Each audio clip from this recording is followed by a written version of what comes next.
To ED academy. तो I hope आप लोग सब बहुत अच्छे होंगे, अच्छे से पढ़ाई कर रहे होंगे और स्टडी बहुत अच्छे से चल रही होगी। ठीक है, डेवलपमेंट चैप्टर बहुत छोटे छोटे टॉपिक्स को हम लोग कंप्लीट करते जा रहे हैं। बात करती हूँ मैं होमवर्क की। मैंने आप लोग को होमवर्क दिया था कि आपको बॉडी मास इंडेक्स बताना है, ठीक है, लेकिन कुछ ही स्टूडेंट्स ने उसका आंसर दिया। ठीक, तो आप उसको, जिन्होंने नहीं दिया है बॉडी मास इंडेक्स, आप फाइंड आउट करो और जल्दी से बताओ कि आप लोग अंडर नरिश्ड हो या आप लोग ओवरवेट हो। ठीक है, आज बात करने वाले हैं हम बहुत important topic human development index. ये वाला जो टॉपिक है वेरी वेरी इंपॉर्टेंट है, इस पे शॉर्ट नोट आता ही आता है लिखने के लिए। ठीक है,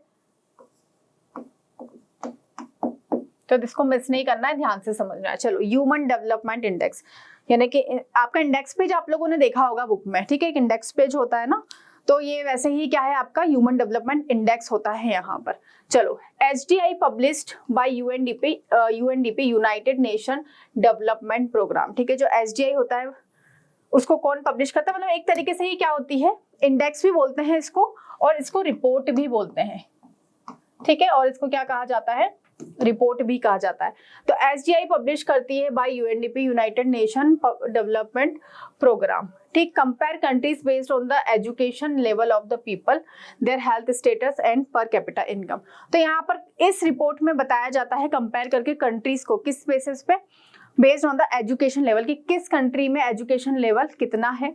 ठीक है, दूसरा of the people and their health state and per capita income, और उनकी हेल्थ स्टेटस कैसा है और पर कैपिटा इनकम कैसा है। ठीक, it would be interesting to look at certain relevant data regarding India and its neighbours from Human Development Report. एक 2006 के हम लोग रिपोर्ट देखेंगे।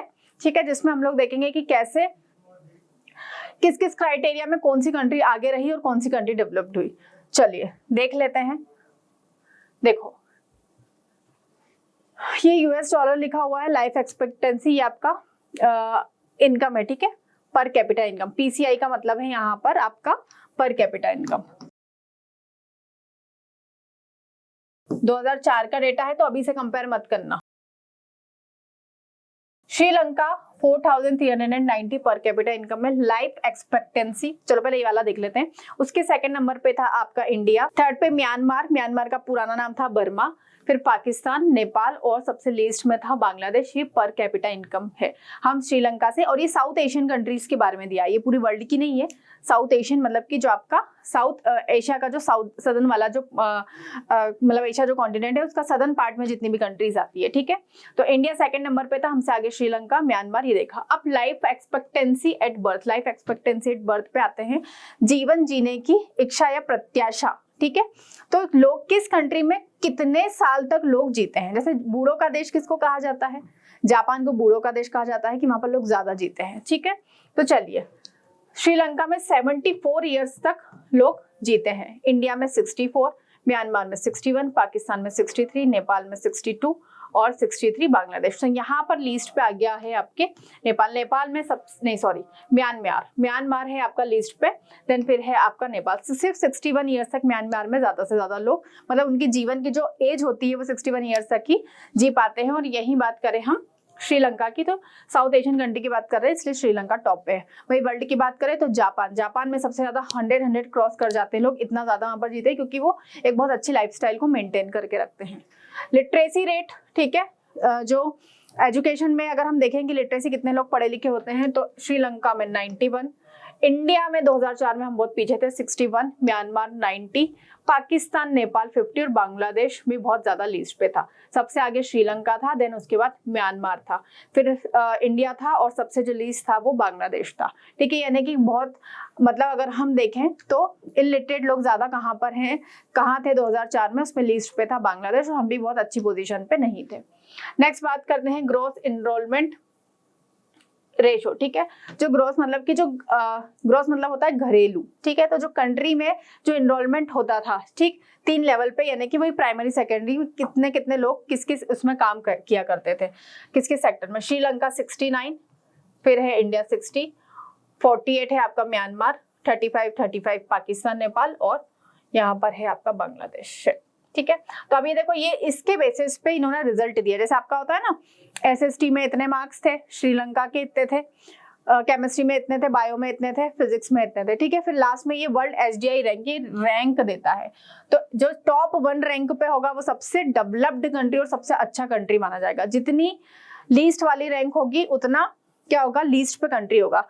तब इंडिया की पोजीशन थी 126 पे था, 93 पे था श्रीलंका, म्यांमार 130, ठीक है, लेकिन म्यांमार हमसे नीचे आ गया। और यहाँ पर 35 पाकिस्तान, ये यहाँ पर रॉन्ग दिया, ये 135 है, ठीक है। 138 पे था आपका नेपाल और बांग्लादेश था आपका 137। तो सबसे आगे था यहाँ पर आपका श्रीलंका। कहते हैं ना टॉप फर्स्ट रैंक, सेकंड पे कौन आया, थर्ड पे, तो श्रीलंका सबसे ज्यादा आगे, ठीक है। तो ये बात करते हैं ना हम लोग तो रैंक की, तो श्रीलंका सबसे ज्यादा आगे था। देन उसके बाद इंडिया, फिर उसके बाद हम देखें 130 पे है आपका म्यांमार, और सबसे लीस्ट पे अगर हम देखें तो क्या है आपका नेपाल है, ठीक। चलिए, A small countries are neighborhood, Sri Lanka is much ahead of India in every respect। तो 2004 में अगर हम देखें तो जो इंडिया था वो बहुत सारे नेबरहुड जो है हमारा, बहुत सारे एट्रीब्यूट्स में वो हमसे ज्यादा आगे था, बहुत सारे फैक्टर्स में वो हमसे ज्यादा आगे था। Nepal has half of per capita income of India, yet it not been behind India in expectancy in literacy rate. Nepal जो है सबसे लीस्ट पे है, लीस्ट पे था, मतलब आई मीन 2004 में लिटरेसी, सॉरी, उसका जो पर कैपिटा इनकम थी इंडिया से क्या थी, हाफ थी। देखो 31,039 है, यहाँ पर देखो 1490, तो एकदम हाफ, सबसे कम थी, ठीक। और यहाँ पर हम लोग देखें, सॉरी म्यांमार की थी यहाँ पर कम, लेकिन नेपाल यहाँ पर लीस्ट माना, मतलब हाफ है इंडिया से अगर हम कंपैरिजन करें तो। म्यांमार क्योंकि यहाँ पर क्या है आपका नेपाल से, नेपाल की पोजीशन 138 है, हाँ, तो यहाँ पर नेपाल से बाकी चीजों में उसको रैंक में वो आगे है।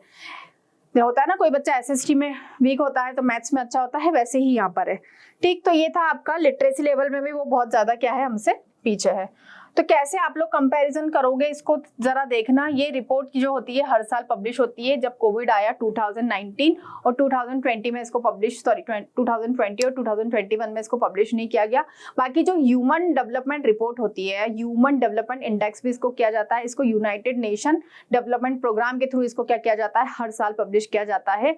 और टारगेट सेट किया जाता है कि जिस चीज में कंट्री, जिस सब्जेक्ट में कंट्री क्या है फेल हो रही है या उसकी सप्लीमेंट्री आ रही है, उसमें उसको क्या करना है, काम करना है। जैसे किसी कंट्री में सिक्योरिटी नहीं है, किसी में आतंकवाद बहुत ज्यादा है, किसी में गरीबी बहुत ज्यादा है, किसी में एनवायरनमेंट में बहुत ज्यादा पीछे जा रहे हैं, किसी में टेक्नोलॉजी नहीं है, तो फिर ये उनको टारगेट सेट करके वो उस पर काम करते हैं, ठीक है। जैसे हम हमारी लाइफ में, स्टूडेंट लाइफ में हम लोग काम करते हैं कि इस चैप्टर में हम लोग, इस सब्जेक्ट में हम लोग वीक है तो उस सब्जेक्ट को हमको ज्यादा पढ़ना है, ठीक।